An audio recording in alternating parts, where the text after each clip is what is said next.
Welcome to American Education FM, everybody. I'm Dr. Sean Brooks. Hi, everybody. Okay, voice is getting better. Cold is going away, which is nice. And I just wanted to start off again by saying thanks for all the well wishes and the prayers. I appreciate it. I'm certain they helped. And yeah, I had my first successful night of sleep the other night for the first time in over a week. So, there's progress there, and I appreciate it. And again, thanks for listening as always. Here's where I want to start with this particular episode. First of all, any subject that I bring up, please understand that the main concern right now, for me, of course, has to do with all of the lives that are lost and all of the individuals who have been negatively impacted, of course, by this hurricane. There are a number of different reports of things that are taking place, of course. Endless lives lost, endless individuals missing. And I want to read just through a few of these here, not to mention, I guess I should start here before I read through some of this sort of on-the-ground testimony as to what's taken place, but there's no doubt that this is geoengineering. I don't think at this point there's any doubt about that. In fact, when the hurricane was in the Gulf of Mexico, I was already hearing particular reports on the internet about individuals openly stating that they have a direct line in which they're taking this straight up the Appalachian Trail and the Appalachian Mountains, and that this was their goal even again when this storm was in the Gulf. So, cloud seeding, as we know, is 100% real. Magnifying these storms is 100% real. This, of course, was also taught to us in Q posts as well, for individuals who didn't know that at the time, and were following the Q posts. So again, another example of how that was an educational tool, to say the least. But again, with that said, let me read a couple of things here, sort of in that same wavelength. There was a post over here on greatawakening.win, and it said the following, quote, "It was, at bare minimum, a Category 2 hurricane once it reached the upstate of South Carolina. I watched mature oak trees bend over during this storm. This is the fastest moving hurricane I've ever witnessed. I will not believe the lie that it was merely a tropical storm, quote unquote, It says we have had many in the past, nothing like this. Most of the time, it's a slow-moving, soaking rain that had occasional wind gusts that could reach 60 miles an hour or so. Not safe to be out in, but nothing that would cause almost 100% power outages in counties. It says something is definitely not what it seems. Why were most of our resources sent to Florida? Why not better preparations beforehand? If these people can predict landfall of a hurricane weeks out, what stops them from giving a higher warning level? You can't prepare emergency service this way." It says, feel free and add any additional comments or opinions. A lot of questions here and many things already brought up, unquote. I was even hearing individuals state that they were calling it a tropical storm once it made landfall and once it was well into the United States, and that they stopped calling it a hurricane when in fact it was actually still a Category 2 hurricane. So, again, weather service is lying to people. That shouldn't shock anybody, but there you have it. There's also this, again, this is a particular post that was online also. It says the following here. This was a text message back and forth between a couple of individuals. It says, "This is the update I just got from my lineman friend in Asheville, North Carolina." It says, "Went up Old Fort Road where it connects to number 9. It says, whole area is gone. 100-foot ravine where houses used to sit. Kids walking around naked, asking where their parents are at. People begging for water. Black Hawk helicopters from FEMA. I don't want to talk about the smell of the dead bodies. I'm in disbelief," unquote. Yeah, I mean, again, there are endless individuals missing. There are people starving, of course. You have to assume that this is the case. There are individuals, again, who do not have water. I, of course, brought that up in the last episode. This is a big problem. This is something that endless people are not prepared for. So, yeah. And again, I have some audio a little bit later that I want to play regarding what might potentially happen here in the States regarding some kind of a targeted attack. This kind of conversation, as you might expect, is ramping up a little bit, certainly here within the next week or so. So I'll get to that in a little bit, but the other thing to keep in mind is that a lot of these trucks that are attempting to move supplies into these areas are being sabotaged. There was this post also on greatawakening.win. It said the following, quote, update, or attention, update. It said, spoke with TA in Denmark, Tennessee. It says the count is well over 50 now, with one truck needing all 18. Cannot account for cause at this time, but working on that. And then it says the following, quote, attention, warning for 18-wheeler truck drivers. Will train derailments be next? Might want to do some prepping. It says during the night last night at 3 truck stops on I-40 in Tennessee were hit with an unknown activist group at the moment, according to a shop manager. The TA truck stop at Denmark, Tennessee had 50 truck tires stabbed with holes in the side walls. Then at the Love's truck stop at exit 126 Holiday, Tennessee was hit, where 5 tires, sidewalls stabbed several times. On the driver's side were cut on our truck and several other trucks as well. One guy had 9 tires stabbed on his truck. Then at exit 163 Love's truck stop, Dixon, Tennessee, was also hit with tires stabbed on the sidewall of big trucks. They said our company has put out an alert for their company drivers. There may be more, and in other states as well. This is unknown at the moment. This means loads will be late with our food supplies, medical supplies, building supplies, etc. Let your trucking friends know. Tires are expensive, especially for owner-operators. Be on the lookout, pray for our truck drivers, unquote. Again, you got to be a certain kind of evil in order to participate in something like that, and I wouldn't put it past illegal aliens either. Again, they're most certainly coordinated against us. I think that goes without saying, but at the exact same time, if they're being given orders from individuals regarding anything here that is currently taking place or may take place in the future, well, that's bad news for everybody. I'm going to get into that a little bit more here in just a minute, but I also understand, again, along the same wavelength as the geo-engineering regarding this storm. I understand the company aspect and the geographic aspect of the land that has been completely washed away, and the towns that have been washed away. Of course, it's always a follow the money kind of scenario, and it certainly is in this case. There are endless lithium mines that apparently exist there, certainly one of the larger ones. There are individuals, again, who want that lithium. There are deals being made. There are residents of these towns who don't want those mines there. There was a $90 million deal that was apparently in place to bring in a company. Again, a lot of different details regarding all of that. There's almost too many videos to play here on the show, but what I'll do is I'll put all of those in the war video for Wednesday, so you'll be able to see, again, these different individuals talking about these different geolocations and what's been taking place, again, with these companies and the schemes and the meddling that they've been engaging in this entire time. Again, if I could summarize it, I would basically say that unfortunately movies have been made about this, and this is something that government has been doing for a very long time. That if individuals, who live in a particular area, and they don't want a corporation to show up and do the thing that that corporation wants to do, well, the people have a say. And certainly, of course, so does city council and the elected officials who represent the area.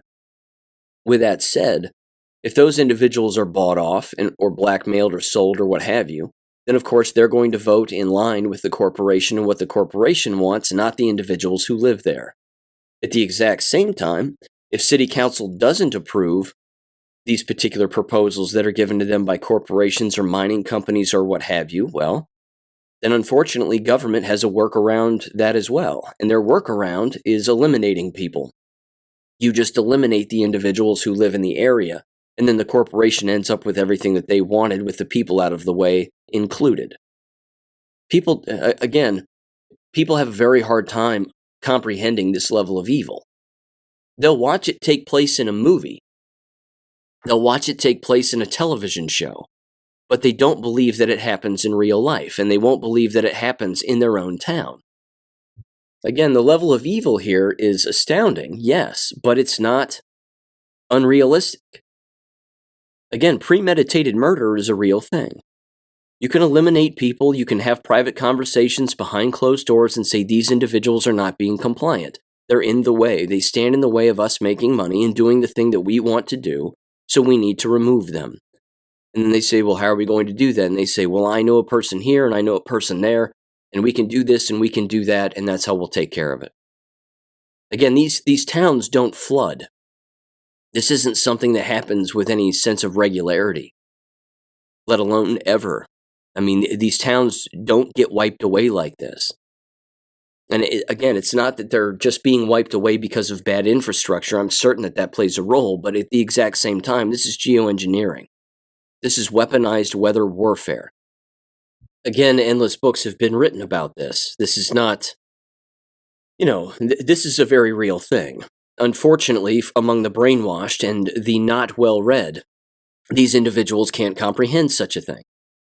Again, Alana Freeland's books openly discuss this with regularity. I've read those books. It's legit. This is 100% real.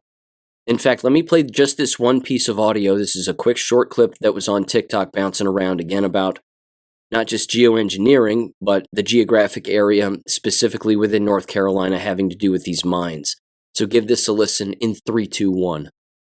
I'll tell you what I find suspicious as shit, that one of the areas affected by Hurricane Helene is the world's largest lithium deposit, and the DoD just entered into an agreement with this company right here to mine lithium for electric cars starting in 2025. Now that area is completely devastated. This was a $90 million agreement between the DoD and this company right here to get Kings Mountain, North Carolina lithium mine up and running by 2030. If that area has been inundated, is in a disaster zone, then the government can come in and do eminent domain, and they can pay you what it was worth 5 years ago rather than what it's worth right now. Imagine that your home has turned into a watery lot and the government comes to you and says, hey, I'll pay you what you paid for it.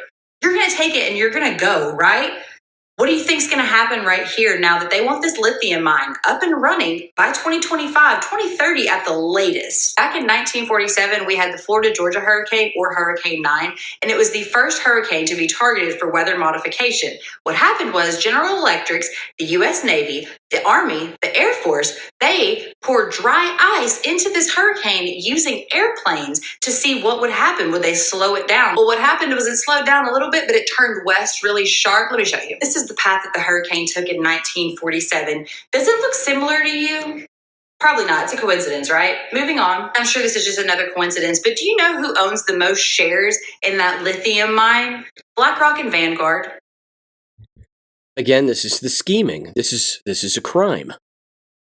This is I'm not sure what else you would call it. It's premeditated murder. There's no doubt about it. The racketeering, potentially, I think. Again, not a lawyer, but it certainly sounds like it. And what they're doing, of course, is they're using these 3-letter agencies, the Department of Defense of all agencies. Isn't that funny? That they're murdering people at the Department of Defense, which is supposed to defend us, so the naive would believe, although that's not their real goal. Their real goal is to defend government from the people. And like I stated earlier, this level of evil exists in endless movies and exists in endless TV shows and so-called entertainment. And in these movies and in these TV shows, individuals can clearly see who the good guys and the bad guys are. And they can clearly see that when government is involved in these particular movies or these particular schemes in one way or another, that there's always the same kinds of behaviors that are associated. Again, there's bribery, there's blackmail, there's violence, there's murder. And then, of course, there's money involved and there's profit to be had. The more information that trickles out about all of this and this geographic land grab by government and by corporations, I couldn't help but think of the 1997 movie, Fire Down Below. This is actually one of my more favorite Steven Seagal movies, believe it or not. I highly recommend it. It's actually rather entertaining. The acting's pretty good in it, and you get to see some guys get beat up in typical fashion. Now, not to ruin the movie or anything, but Steven Seagal rolls into town, and he works for the EPA.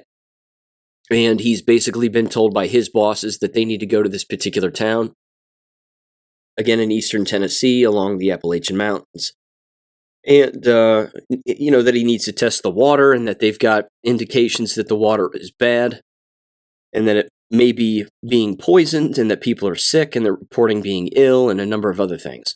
So he shows up And he starts asking some questions, and there's quiet people around and a number of other things. And there are people who know what's really going on, but then people who don't want to talk. Basically, the entire town's intimidated by this particular company. And what this company has basically done is it's used an abandoned and shut down mine that did exist in the town that brought a lot of jobs and business to the town, a coal mine, if I'm not mistaken. And they end up dumping all of this toxic material into these mines. And then, of course, it works its way into the water. And then, of course, people end up sick. So, he gets in a couple of bar fights, snaps a few elbows, and before you know it, the bad guys get caught, and that's the end of the movie. So, again, my point is that people can see this in a movie, excuse me, and they can understand who the bad guys are, and in almost every single case, the bad guys are a combination, as you might expect, of corporations and government. And the victims and the innocent victims are always the people. Again, in almost every movie, this is always the case. You have government individuals working with corporations to kill people, silence people, get them out of the way so that they can continue to make money doing the thing that they want to do because of some agreement or contract that they've signed with each other without the knowledge of the people who actually live there. This is the world we live in, and there are people that do not understand that, and that's remarkably disappointing.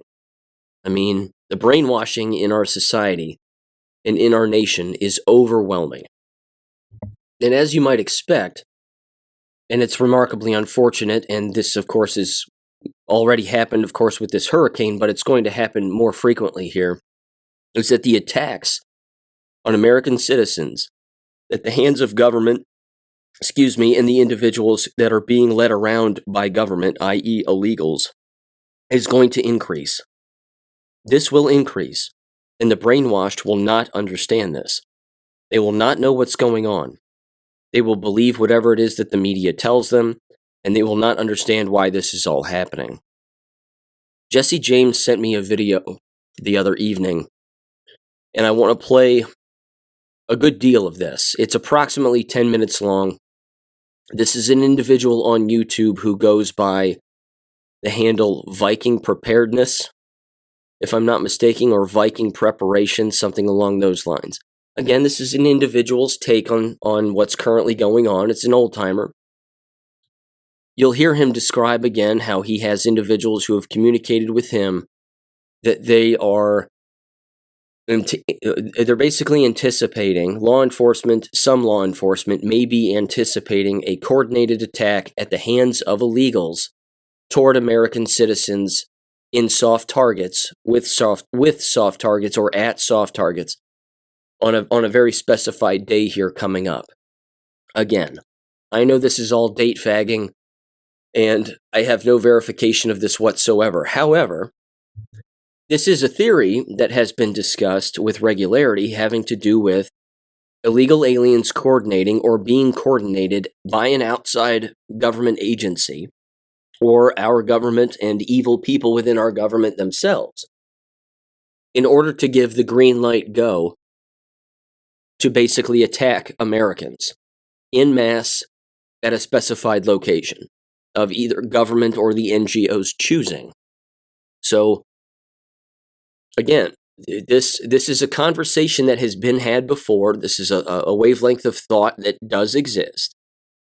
And the unfortunate part, as I've stated earlier, is that the brainwashed don't even have these kinds of conversations. They're not even thinking about this. I mean, they're not even paying attention to the fact that we're being invaded, and that Christian and Jewish organizations are flying in illegals of all ages, most of which happen to be males in their 20s, 30s, and 40s, and that this is a big, big deal. So, again, in everybody's zeal, so to speak, to be diverse, equitable, and inclusive, unfortunately, this is not going to pan out well if this actually occurs. And it's certainly not going to pan out well for American schools and or university settings, as even this individual indicates. So again, it's approximately 10 minutes long, but it's worth playing. So give this a listen here in 3, 2, 1. All right, welcome to Viking Preparedness. I am PJ. So We need to be careful. You need to be careful. I have now received reports that originate from 3 different law enforcement organizations in my region. Each one of those reports is directly secondhand, meaning people I know spoke with law enforcement officers. There is an operational terrorist cell in my region, the Ozarks, at least one. They also have a support cell in the region. I'm not giving you the details, but I am convinced with the details that I know. I believe that this is just one of many spread across the country. I believe that they will all attack nearly simultaneously all across the country.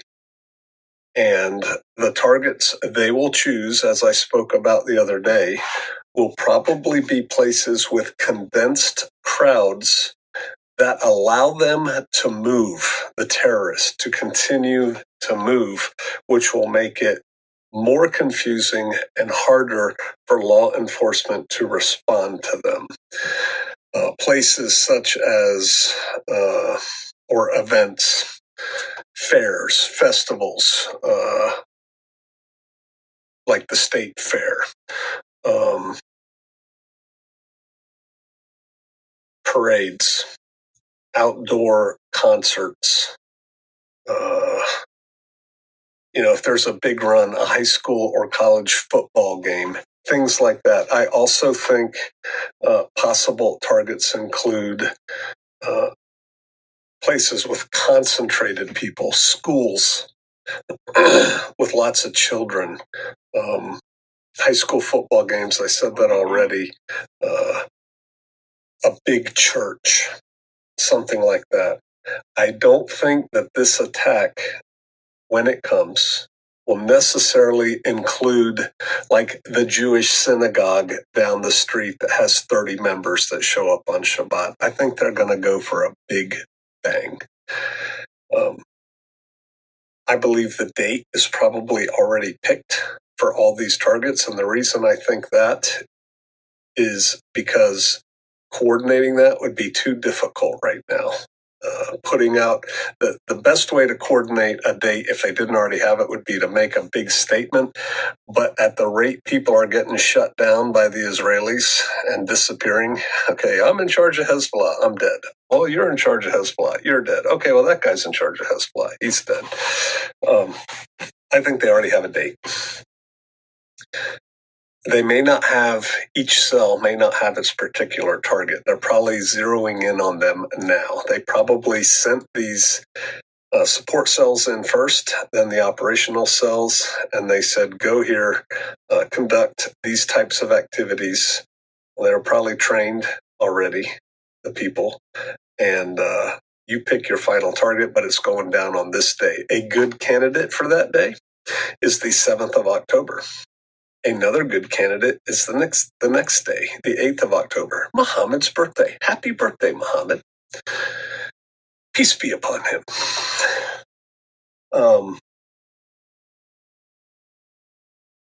My tribe, considering what's going on and the potential for danger, I gave a video on this not that long ago. We are all rolling heavy all the time. We are avoiding crowds. We are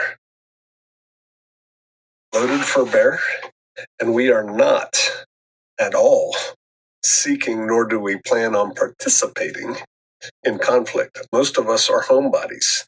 We go to the store and we come home. If something happens, we will try and drive away.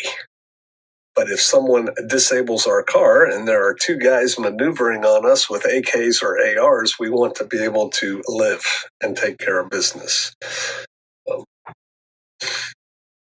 So the things that you need, your little pea shooter, probably will not be adequate if there's a squad of guys coming your way.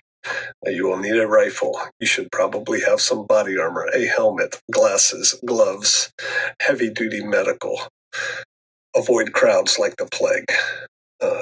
Pick times to go places when there's not a lot of traffic, when there's not a lot of people in the store or whatever. Avoid venues of any kind. Other possible dates, but I doubt it, revolve around like the Jewish fall festivals. But let's face it, I'm talking about targets in America, and there just aren't that many Jews in America, 2% or something, 2.5%. Throw in the Messianics, and you may have another 2%. It's not a thing. I don't think they'll pick things based on those dates, but I don't know. But this is serious. The stuff I have seen, the reports I have seen, lead me to believe that they are in the final steps of preparations. Things that I think law enforcement and the alert citizen should be on the lookout for is groups, twos and fours, of Middle Eastern males of fighting age, 18 to 40, something like that. Right now, they are probably zeroing weapons. They would be doing that at a public range or in a national forest. If you see a group of Middle Eastern males shooting weapons in a national forest, you should immediately get their information. Don't just run away, get their license plate number, take a picture of their car, and call law enforcement. I think they are probably right now doing pre-operational surveillance of their targets. They are probably not operating alone. They're probably working in at least twos. Could be two men, could be a man and a woman. If you see a potential terrorist couple of dudes, man and woman, again, scoping out the high school basketball game or football game or whatever, football, and there's no Middle Eastern kids in that high school, that's probably there's your sign, right?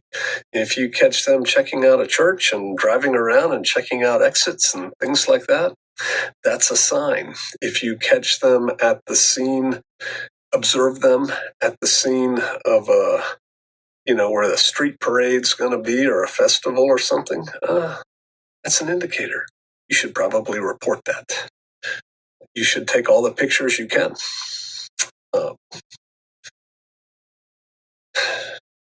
Be ready, and then start contemplating this. And I don't have the answer to this. One of my guys asked me this tonight.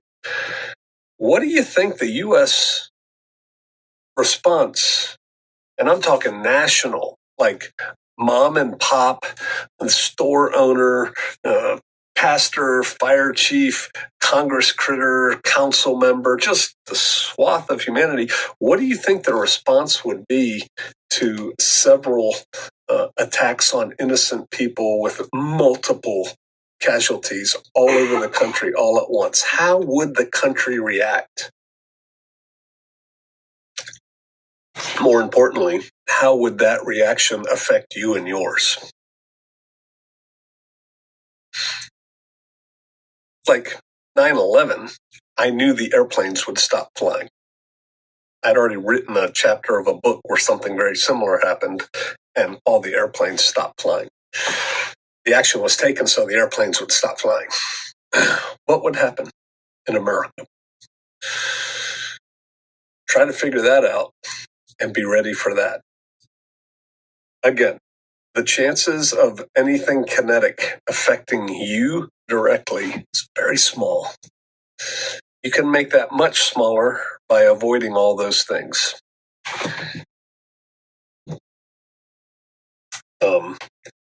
But the overall effects, they will affect you. I think it's coming. I do.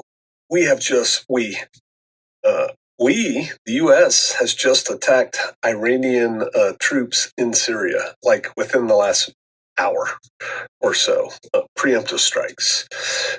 Israel is rolling people towards Lebanon right now, tanks and troops. They're going into southern Lebanon. They have destroyed the Hamas leadership. Iran probably has a good feeling now that we just hit their guys in Syria that we're coming for them. I think we probably are. They will lash out. For all those of you who talked about sleeper cells for, over a year now, sleeper cells in the U.S. I told you a couple months ago, I'm starting to come around to that. I think there's definitely one here, based on what I've heard.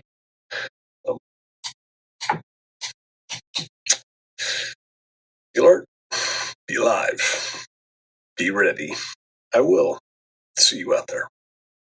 Again, I have no reason to doubt any of that. I don't think anybody should doubt any of that. I think people should take that rather seriously and take it at face value. It is a situation.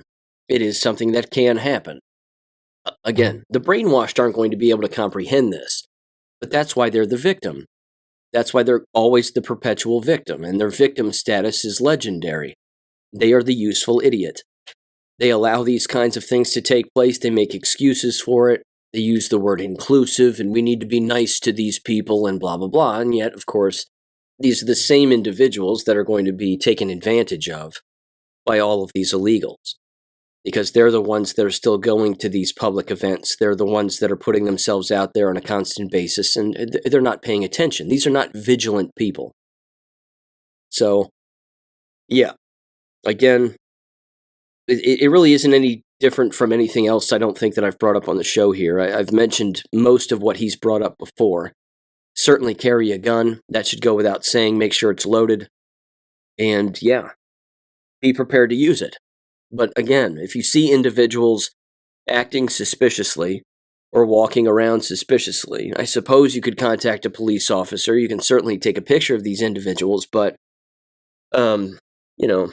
whether the police officer does anything about them or not is another matter. Whether they even know to do anything about such a situation anyway is a completely different matter altogether. Again, it boils down to discretion and how involved are they interested in actually getting. So, you've heard me comment on a couple of individuals that I have looked at and viewed as being highly suspicious in the town where I live. Again, these are two dudes who are African, and they are clearly not from here and not from America, and they are walking around, like I said earlier in the summer, they're walking around wearing skinny jeans. They've got an expensive zip-up shirt, like a sports-related shirt. They're wearing a sports-related hat. They have a backpack, clearly, brand new shoes, and they're not walking around in rags like they were dumped off of a boat. These are individuals who clearly have money. And again, this is not a look that a person in the town where I live typically walks around looking like in the middle of summer. So, again, I've seen this before. They don't use sidewalks. They walk from point A to point B in a straight line. These kinds of things are suspicious, without a doubt. But again, if you were to bring this up even to a city council meeting, these people would think you're crazy. And again, very few cops would probably even want to have this conversation. But who knows? Maybe not. Maybe they would be interested in actually finding out about this kind of thing. So, again, you've heard me say, get your kids out of school. Pull them out of school, because the school environment has no idea what is even taking place in the world, let alone what's actually going on in their own town, city, or school district. I mean, these are the most clueless individuals on the face of the planet. And they just can't connect these dots here. And they don't understand, people don't understand that when you send your children to these environments, if something were to pop off on a government or national level, the school district will respond in a government-style response. It will not be one with common sense. They'll claim that it's all about safety, but these environments are soft targets. There's no way around that. So, yeah. Find another means of educating your children instead of the government trap that is American public education. With that said, let me slide into education now very quickly here, although I have a number of subjects to bring up. And this, believe it or not, is actually in the same wavelength. There's been a resolution here regarding the religious instructional time and release regarding the LifeWise program in Westerville City Schools. in typical fashion, in this past board meeting, which was on the 30th of September, the school board rescinded their religious instructional release time and basically doing away with LifeWise. In the blink of an eye, the school district has eliminated 100+ jobs of individuals who worked at LifeWise. They've disappointed endless individuals in the town who are all Christians. And the excuse that they have made in catering to the left-wing communist mob is that the school district claims that this is about disruption and that this is about eliminating that disruption that apparently takes place throughout the course of a school day when, of course, there is no disruption. That's their excuse. And then their final excuse is that this has to do with the safety of all children regarding this alleged disruption that takes place from moving students out of the building to the LifeWise buses and then back to the actual building, when they come back from LifeWise, which again is a Christian organization. I've also heard them use, and along with a bunch of other brainwashed deadbeats, come up to the lectern and openly talk about how recess and the cafeteria are the healthiest times for children, and that they actually consider that to be instructional time. And that instructional time in the school day is important to them, and that they care about it, and learning takes place during recess and cafeteria time, etc., etc. Now, as far as I'm concerned, that's the dumbest excuse I've ever heard. It is just beyond ignorant. And you've heard me say again, school board members tend to be some of the dumbest humans on the face of the planet, by and large. And again, for someone to actually believe that cafeteria time or recess time is a good thing for the mental development and emotional health of students has lost their mind. It's those two times when, during the course of a day, outside of course, gym class and a locker room setting, when children are more likely to be harassed and bullied and more crimes are likely to take place. Again, this is during cafeteria and recess, during lunchtime and recess. This is where the most crimes take place. Again, outside of, say, for example, being in a locker room where you're changing your clothes in front of your peers. Which, of course, leave it to the school environment. The school environment is the only environment where that takes place. As a matter of fact, I wrote an entire book about this called Violence Among Students and School Staff. I broke down the very locations in which the most violence takes place. And there are endless peer-reviewed academic articles and research studies that have been conducted that prove that very point. That cafeterias, hallways, locker rooms, and recess are the most violent times in a school day. But they want you to believe, again, that this Christian organization is somehow a disruption. And that, again, moving students from point A to point B is a disruption when there is zero proof that that is the case, and no one has brought any evidence to bear regarding that general complaint. Here's what the entire town doesn't understand. They have brought a religious war to their front door, whether they know it or not. And that's exactly what this is. And the school board would, of course, pass off that explanation and say, well, this isn't a religious war. This isn't about us being against Christians. That's exactly what it is. Because if the roles were reversed, and this was a religious release time instruction for, say, for example, the Muslim faith or the Jewish faith or what have you, they would never rescind this policy. But they've rescinded this policy because the left-wing mob catered and complained and whined to the left-wing school board members, who, of course, are all women. And during their final vote, their newest interim board member, who is a Muslim, a Somali Muslim, if I'm not mistaken, I say Somali, but I could be wrong, certainly a Muslim, they abstained. They themselves abstained from the vote. That was a wise call, except we know their stance on it. Because again, other Somali Muslims and other Muslims came up to the podium telling the school district to get rid of this policy. I mean, the lines in the sand have been drawn here. Again, this is a religious war. This is a spiritual war that we are fighting here. This is what World War III is. And we are in it. We're in it 100%. So, a couple of stereotypical comments were made which were remarkably unfortunate. And again, the hypocrisy in the room knows no bounds whatsoever. And the people being hypocritical can't even hear the words coming out of their own mouths.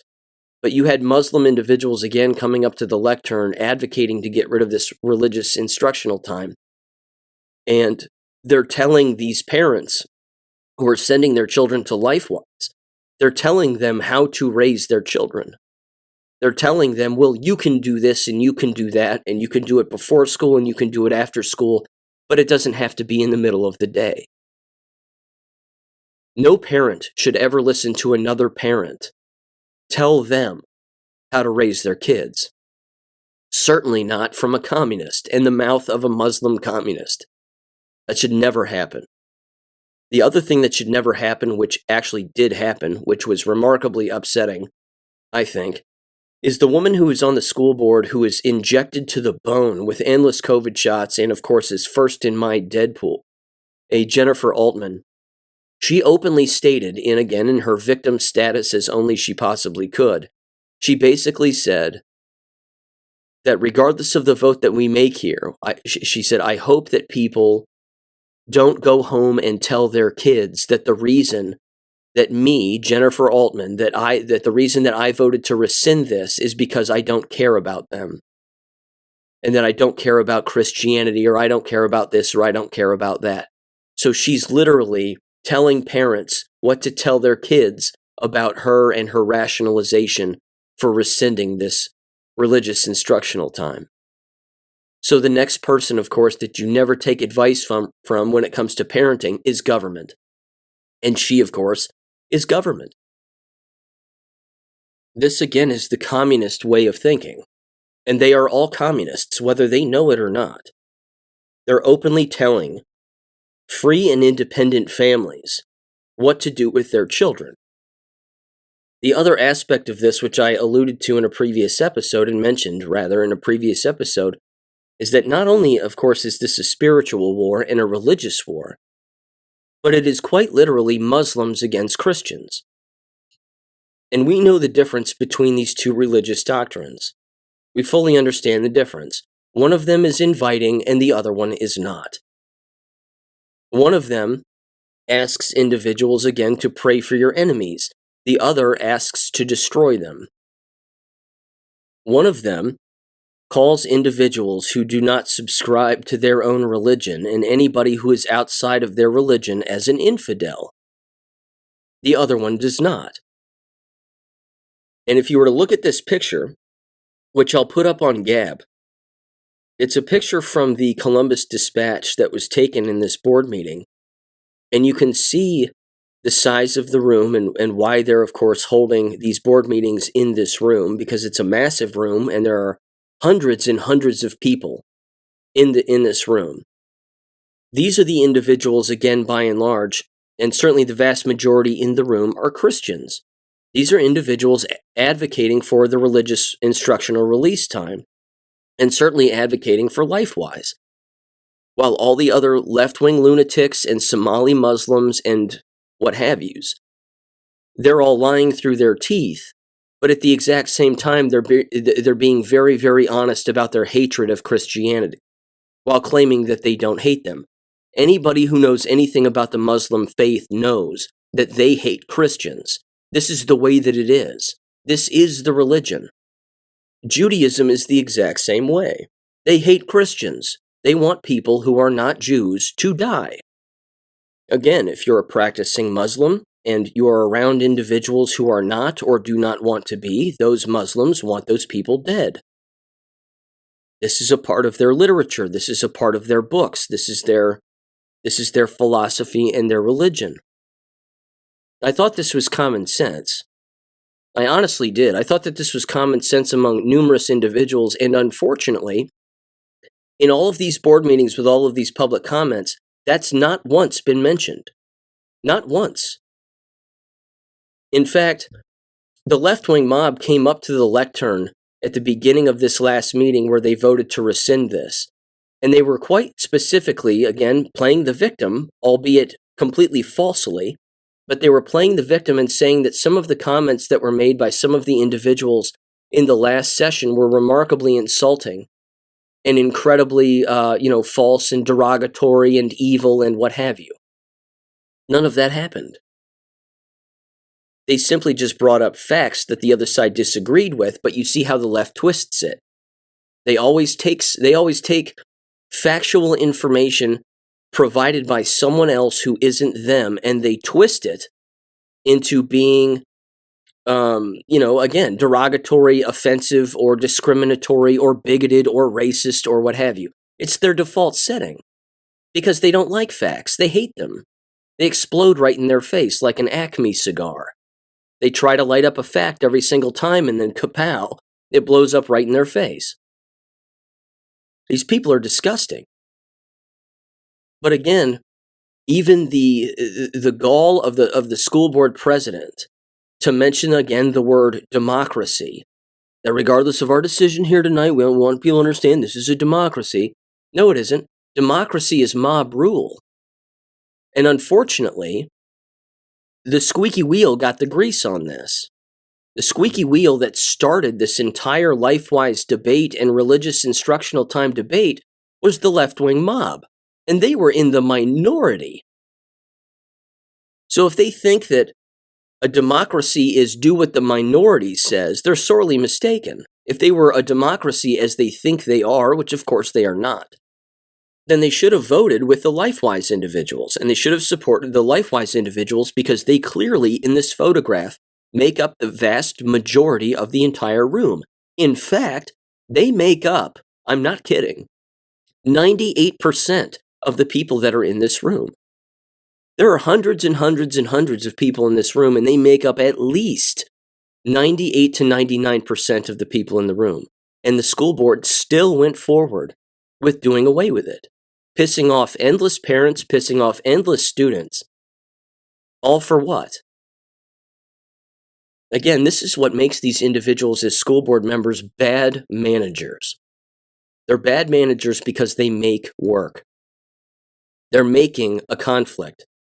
They're making a religious war take place on their front doorstep as a school district. They have no idea what they've just done. And this is going to back up on all of them and the entire district. Their levy is already gone. It's already failed. No one's even voted on it yet, and it's already failed. Guaranteed. But again, they have no problem within these two sides having Muslims come up to the lectern and bash Christians for doing the thing that they have the free constitutional right to do during the actual school day. And then, of course, hating on them, and then, of course, playing the victim, while the Christians don't do that. The Christians are just saying, we have a constitutional right to do this. We're allowed to do this, and this instruction is beneficial. There's no violence. There's no nothing. This has been in place for 2 years. There's never been a problem. Now, all of a sudden, people have organized and created a problem, because that's what communists do. And the people, again, who go along with these communist doctrines, they are the problem also. It's just like when I've talked about child abuse. Who's worse, the child abuser or the child abuse apologist? Well, who's worse, the communist or the person who actually doesn't know that they're a communist but goes along with communist ideologies? I would go so far as to say they're both equally as terrible. So, yeah. Again, it was predictable that they were going to do away with LifeWise just based on the makeup of the board.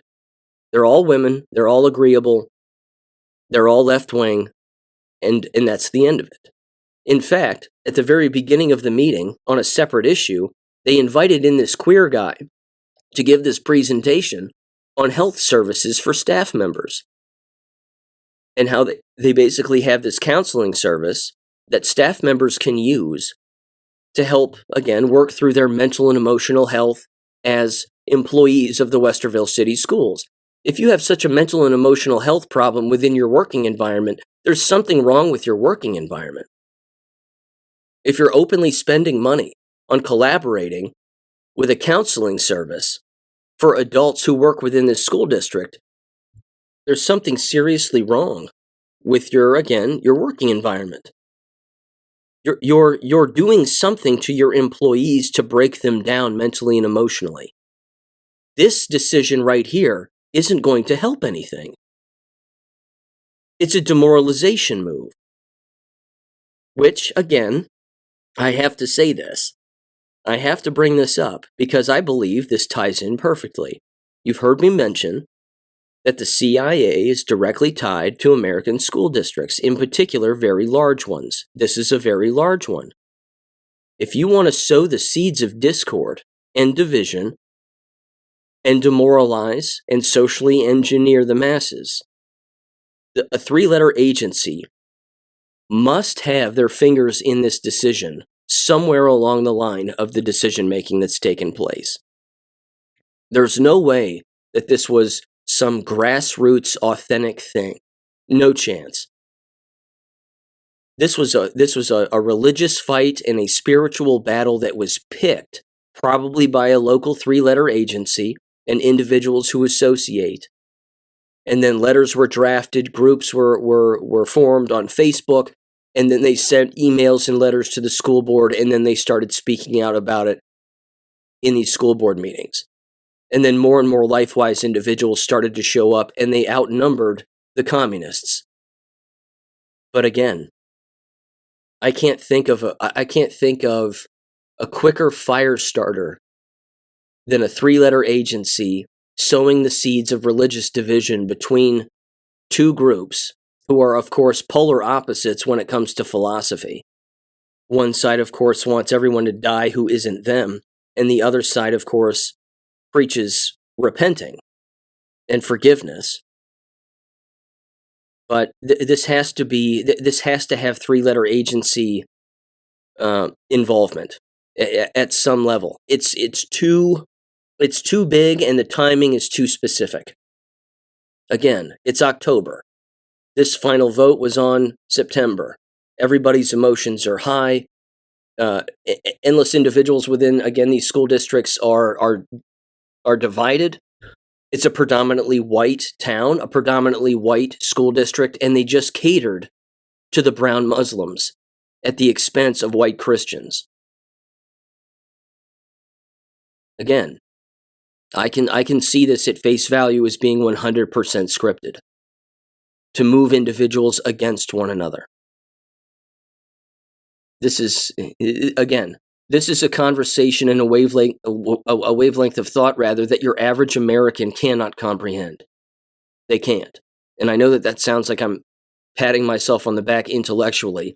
I'm not really. I'm just saying that the brainwashed masses exist, and they don't know that they're being pulled around and yanked around by the back of the neck on a constant basis.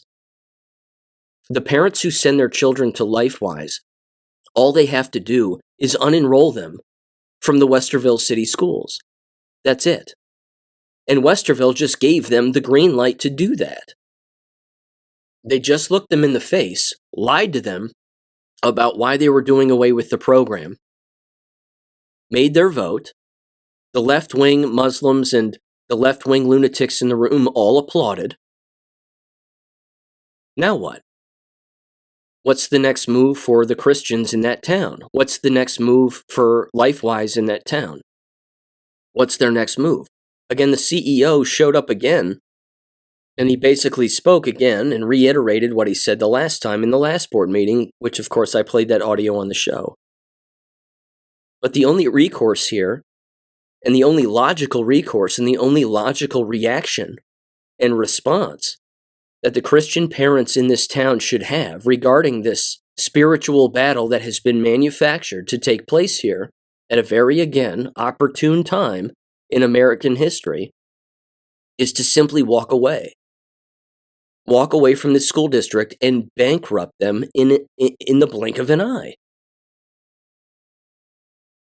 Again, I've laid this out before, and I almost don't want to say the whole thing over again because you've heard me say it, that if that happened, the school board would beg parents to come back. They'd beg. They would plead for parents to bring their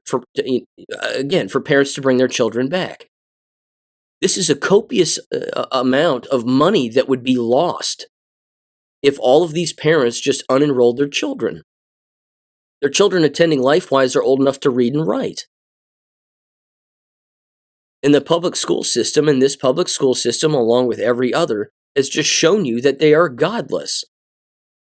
That they do not care about the Constitution, that they do not care about religious freedom.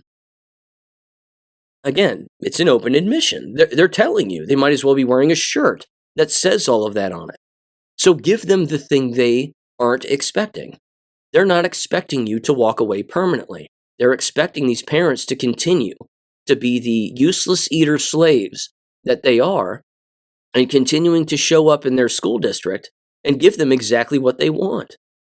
Don't give them what they want anymore.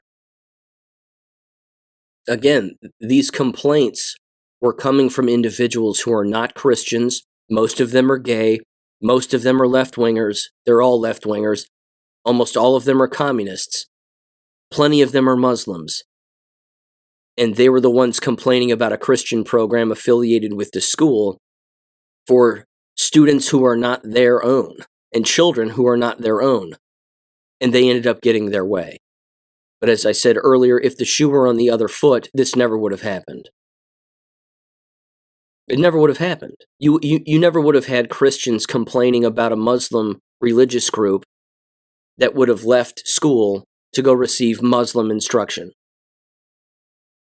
There never would have been a complaint. The school board never would have even taken up this issue. But they took it up because, again, they're do-gooders. It's that simple. Well, like I said earlier, the final move for the communists and the place they always end up is their head up against a brick wall and a bullet in it from a fellow communist. It's how everybody ends. It's the exact same ending for every communist. So the legal repercussions for this school district are going to be massive. Absolutely massive. I hope that the enrollment continues to drop. They've already lost 5% of their student population. I pray to Christ that drops to, or increases rather, to 25%. And then ultimately bankrupts them. That would be great. These LifeWise buses, by the way, there's a picture of one here in the Columbus Dispatch. They're awesome. They look awesome. They're those giant handicap buses kind of things. Not the short buses, like the ones we grew up when we were kids, but they're basically like those buses that you would see going to and from the old folks' home. And they have wheelchair access in the back with a giant door, and then they've got the swinging doors in the front, and yeah, it says LifeWise Academy. It's a big red bus. It's cool. It's very cool looking. But again, the hypocrisy with all of this is astounding, because based on their disruption claim, as I said in a previous episode, they would now have to get rid of every single student, and I didn't hear anybody say this either, which was frankly disappointing, but I didn't hear anybody lecture the school board on how now they have to get rid of all of their sports-related jersey wearing that takes place throughout the course of the day. And now you have to get rid of all of your pep rallies and how this is important and that you need to do this because that causes a disruption. Because again, if disruption and divisiveness and division and conflict and so-called bullying have been taking place with LifeWise, which it clearly never has, it certainly happens with all the jersey wearing, the sports playing, the pep rally attendance, and all that other bullshit. But they're not going to do that because that's quote-unquote school-related. That's tradition, quote-unquote. Well, tradition without intelligence is not worth having. I think it was C.S. Lewis who said that, if I'm not mistaken. So, again, the hypocrisy is overwhelming here. But God has a better plan for these parents. In fact, if I was a betting man, I would say that God has given them the green light to leave this school district permanently, and He's trying to get you to do that. He's trying to get those parents to see how evil this school district truly is and what they're willing to do to make a decision. They're quite literally, after 2 years of having the program, they're willing to cater to a couple of emails from the left-wing mob and then turn this into an issue and make work for themselves and then ultimately legal trouble for themselves. This is God's way of saying, get out of these environments. They are dangerous for endless reasons, let alone some mass attack happening at the hands of Muslims or illegal aliens toward white kids. You talk about a war popping off, and again, even the brainwashed individuals believing that this is a reason why we need to go to war with Iran, quote unquote, or go back to war in the Middle East and fight for the Zogbot. There are endless people who would believe that. But children are the target, and people need to know this. They're always the target of the enemy. On the left, they're the target of the Zogbots on the right, and they're the target of illegal aliens and government. Children are always the target, so keep your children away from all of those things, entities, and people, and they'll have a fighting chance. Okay, thanks for listening to that entire rant. Let me move on here. Of course, there was this story as well, out of the, off of the blaze.com, that the children in Springfield, Ohio are not feeling safe when it comes to taking the school bus. Shocking. Wonder why. There was another story here having to do with Cincinnati schools, about an hour away from me, closing their Friday night football games last week because they were afraid of violence taking place between rival football teams. These were not white football players, by the way. These are predominantly black schools in the Cincinnati Public School District. And yeah, shutting down their entire Friday night football games because they're afraid that people are going to get shot. Remarkably civilized. Again, it's just beyond ridiculous. These environments are so embarrassing. They truly are. I mean, you have to almost have an 85 IQ to want to send your children to these particular environments. I don't get it. At this point, I honestly don't get it. Speaking of that, by the way, a topic that bothers me greatly, and that I have mentioned on the show numerous times before and written about at length on Substack. I received this email from a listener of the show, and thank you for sending this my way, rather. In fact, let me read the email, and then I'll read you a little bit about this artificial intelligence program, which is an absolute nightmare. Their email to me read the following, quote, "Hi, Dr. Brooks. As you have been discussing AI on your program, I want to pass this on if you might not be aware.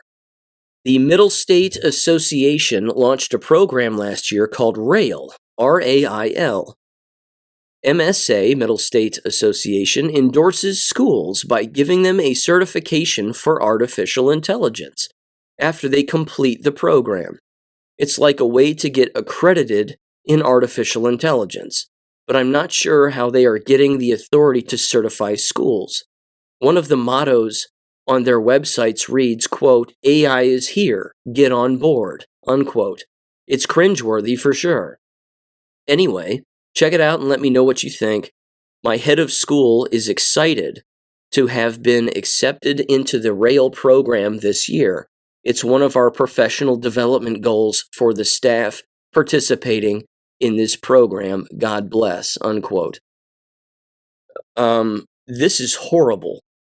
And the reason, if I was to take a guess as to why the Middle State Association would push this artificial intelligence program on schools to get certified, is because that certification, albeit arbitrary and completely superficial because all of this is bullshit, it would be used as a way to help accredit the school in the future in the accreditation process. Which means, and this is the sad part, that artificial intelligence is now directly affiliated with the accreditation process.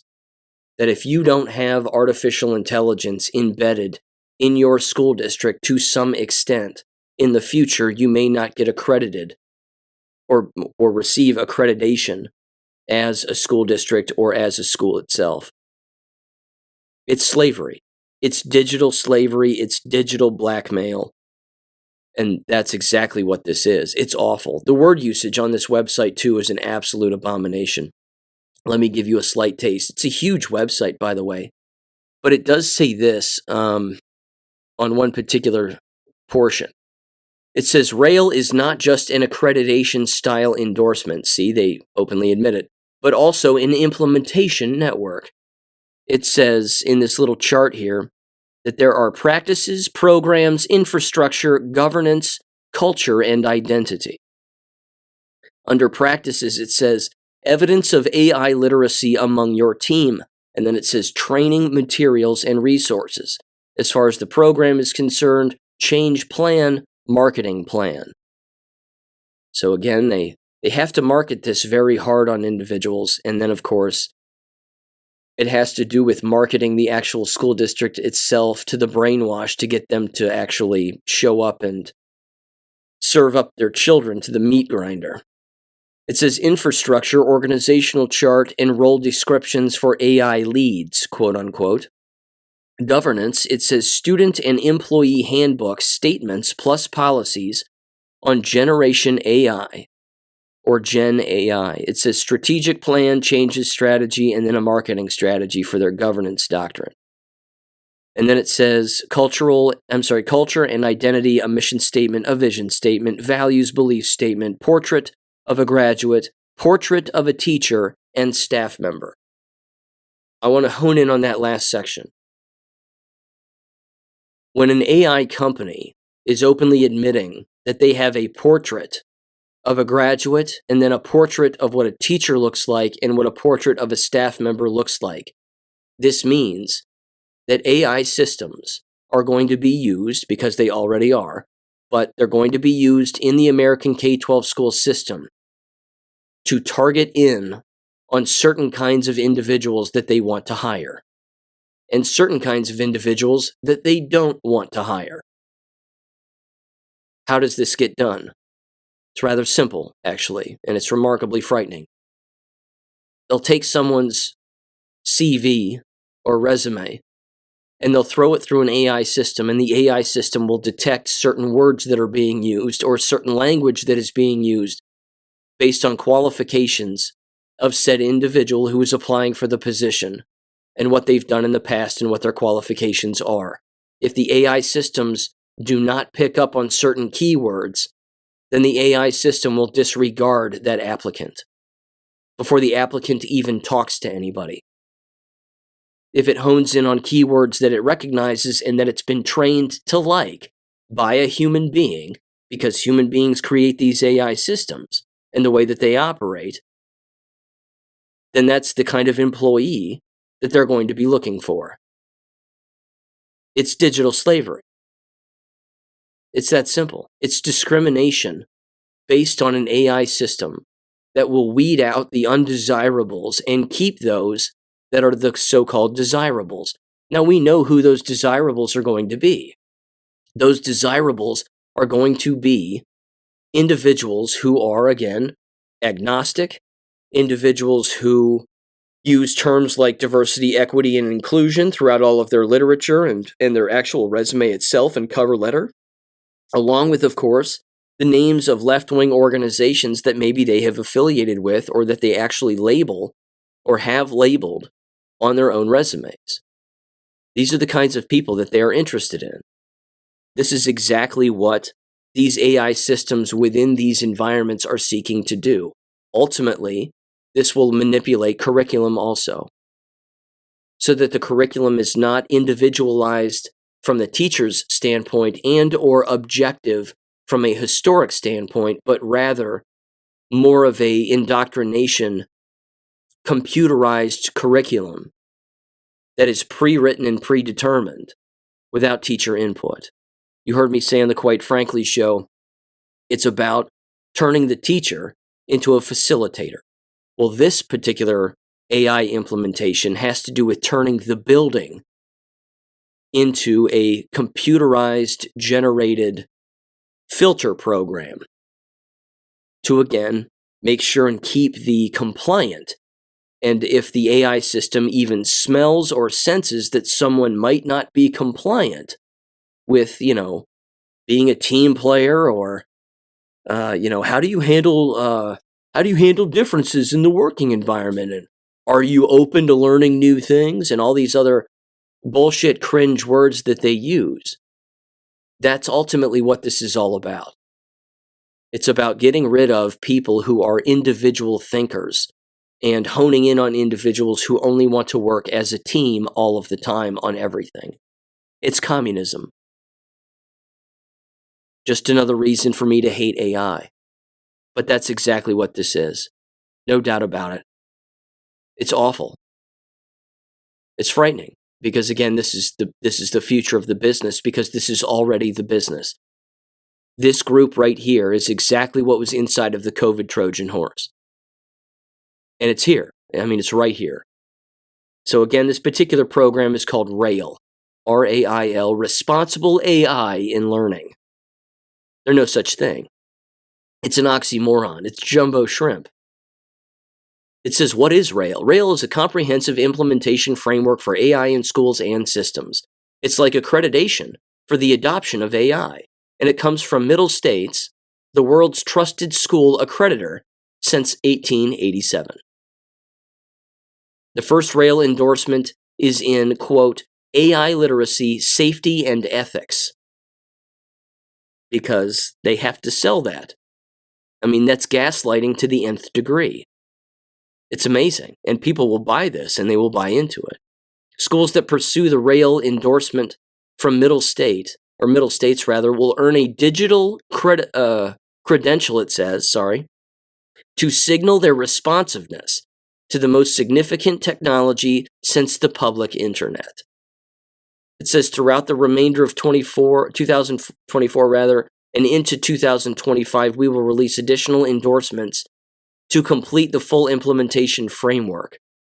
You can see the entire roadmap in the RAIL information desk. Oh, I think we get it. It says, why do schools need RAIL? It says, we are only going to see more and faster AI over the next several years. RAIL enables you to adopt AI in your school safely, ethically, and innovatively. It provides a comprehensive framework, tools, and guided implementation, all customized to align with your institution's core values. No. And then it says this. It says, quote, this is a quote from Digital Promise, revealing an AI literacy framework for learners and educators. It says, quote, AI literacy includes the knowledge and skills that enable humans to critically understand, use, and evaluate AI systems, and tools to safely and ethically participate in an increasingly digital world. No. It's about censorship. It's about eliminating people. It's about keeping the truth away from children and students and teachers. It's about digital enslavement. That's all that this is about. And it's not an accident, again, that they use the education system to usher in such digital enslavement. Because again, if you can normalize this strategy among the brainwashed adults who work in these environments by and large, who ultimately, of course, are impacting students, then this becomes normalized among youth. And again, when someone unfortunately says AI is here to stay and it's not going anywhere, unfortunately, that person is accurate. This is evil, and this evil is not going away. This is not a convenience. This is just another brick in the wall of this digital enslavement and ultimately this digital currency, quote unquote, because humans are the currency. But such AI systems and accreditation systems using AI are going to weed out the undesirables and the non-compliant and the non-order followers. Like I said a second ago, it's communism. It has to be destroyed. These things have to be destroyed. And the way that you can destroy them, of course, is your lack of participation. It's the easiest way. You just don't participate. If AI systems show up in your school or your child's school, you withdraw them. The district loses money because your child is no longer there, putting more strain on their services and more strain on the things that they implement. If you're a school employee, take a stand and say, no, I'm not doing this. Ask yourself, why does the business constantly change? Why is the business constantly adding and taking things away all of the time? Simple. It's social engineering. And the employees within the business are the tool being engineered. They're the ones that are constantly being tricked. They're the ones that are being manipulated to implement these very nefarious programs that seek to, again, enslave everybody. I'm not sure what else to add to it. It's awful and it's evil, but it has to be destroyed. So there's that. Okay, one local issue here, and then one jab-related thing. A couple of jab-related things, actually. And then I'm going to sign off here. First of all, the vacant school board position in the town where I live has now been filled. In stereotypical fashion, it was filled with an individual who I was afraid would end up filling the position, not them specifically, but again, someone of their ilk, which is a lifer. And as it turns out, that's the case. They've decided to hire, I believe he's the director of communications for the Farmer School of Business here at Miami University. And this is a guy who is a staunch Democrat. He's a hard leftist. He used to live in West Virginia and Kentucky. He was a board member for many years in the Elizabethtown Independent School District in Elizabethtown, Kentucky. Again, staunch leftist. He even ran for, I believe it was District 25, House District 25 in Kentucky in their state election, and he lost. But he's made his way here to Oxford, Ohio in the Farmer School of Business at Miami University, and now he's a board member. Here's the most disgusting part beyond all of that obvious stuff. The board openly was defiant against not picking a guy by the name of Ivan Carver, who the public has already voted for. In fact, the only person who beat Ivan Carver in the last school board election was Don King, who is an ethical human being and sits on the board. And while Dawn voted with the board for this individual, she could have said no, but either way, it doesn't matter one way or another. She openly did say in the meeting, she said, Ivan, you were my first choice, and you are my first choice. And Ivan was in the room. And more people showed up to speak on Ivan's behalf than anyone else because no one in the room spoke on behalf of any of the other applicants. So thousands of people have already voted for this Ivan Carver guy because he's an outsider, and he wants to change things, and he wants to hold people responsible for what they've done. But again, what did the school board ultimately choose? They picked a lifer. They picked a bureaucrat, a left-wing bureaucrat just like them, someone who won't stir the pot, but someone who will calm things down and get us reorganized yet again, so said Pat Mead, one of the board members. Again, these people are disgusting because they actually believe that being on a previous school board in another state is a qualification. It's not. It's an elected position for a school board. It's like dog catcher. No offense. There is no qualification other than you being an ethical human being. My question regarding this guy's past is, what's he running from? He's been a lot of places, had a lot of different jobs. What's he done in those past positions? How's he treated the people in those past positions? Again, school board member Dawn King also mentioned this. She looked at Ivan, and Ivan's wife was there, and other members of the community, like I said, all came up to the microphone just the other day and in this special session and voiced their support for Ivan Carver, and rightfully so. I voted for the guy myself. But Dawn King openly stated that she received 25 letters of support from community members, for Ivan Carver. And all of that didn't matter in the end. They still ended up going with this other bureaucrat, this left-wing bureaucrat. But again, Dawn King looked at Ivan and said, Ivan, run, 1 year from now, run for school board, and you'll win. And he will. The school board making the decision for this Farmer School of Business Miami University employee to be the interim school board member just sealed their fate. that Ivan Carver will win in the next election. They're in Zootsfing still. They're never getting out of Zootsfing. They're always in it. So it doesn't matter what move they make, they've already lost. Every move that they make makes them look worse. And it, again, forces them to make a move that they don't want to make, but they have to make it because they have to make it. Same thing with the Westerville City School District. They're in Zootsfing also. The move they made to get rid of LifeWise put them in a horrible, horrible position now, to where they have to make yet another move. And every move they make, it makes them look like dog shit. It's incredible. These people are so stupid. I mean, I'm blown away. They should be institutionalized. They're so dumb. I'm shocked that they're allowed to drive. I mean, they have driver's licenses. These people move in automobiles, for God's sakes. It's incredible. But anyway, that's how that all shook up, and that's how that all shook out. Okay. Let's see here. Jab-related stuff. 2 quick things. Number 1, this was from technocracy.com, news and trends. Headline was Damning Evidence Censored mRNA Jabs Linked to 74% of all deaths. And there you go. So if you're interested in waking some people up using a statistic, you can certainly throw that one around. 74% of all deaths that are occurring right now and have been occurring since the jab rollout, 74% of them are jab-related. That's rather damning, I think.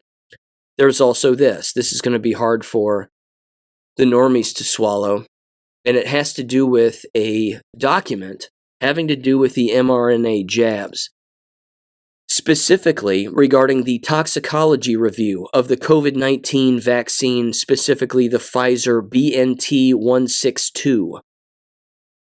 The final report for this toxicology review, ladies and gentlemen, occurred on August 31st of 2018. Yes, that's right. The COVID-19 vaccine BNT16 PF-07302048 was created before 2018. So there is no COVID. It's not a vaccine. And it didn't just come out or be created during the 2020 calendar year. This has been a biological weapon that's been on the shelves for quite some time.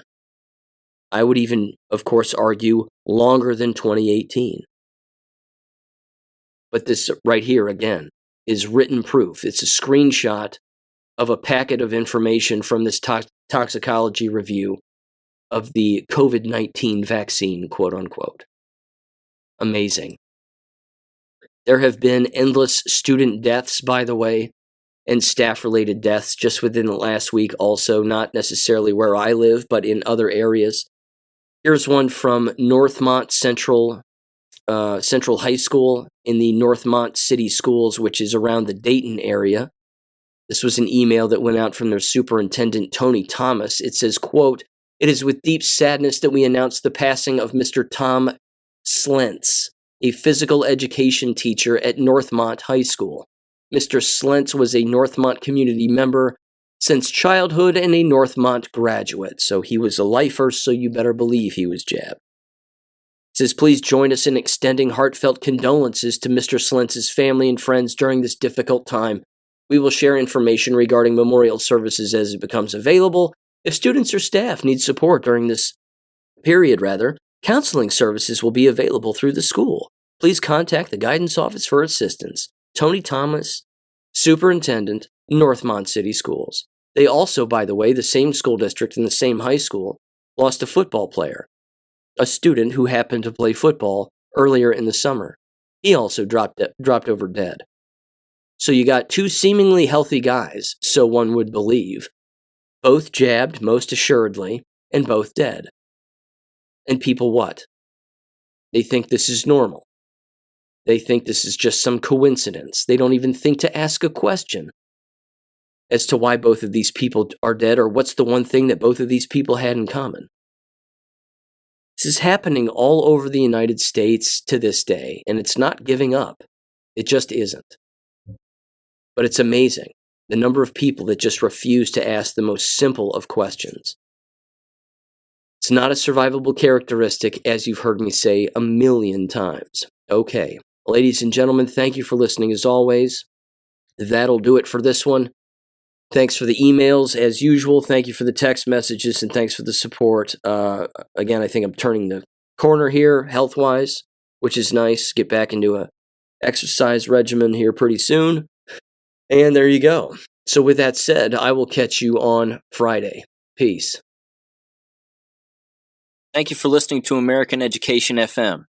Make sure and check out AmericanEducationFM.com for more information. Take care and God bless.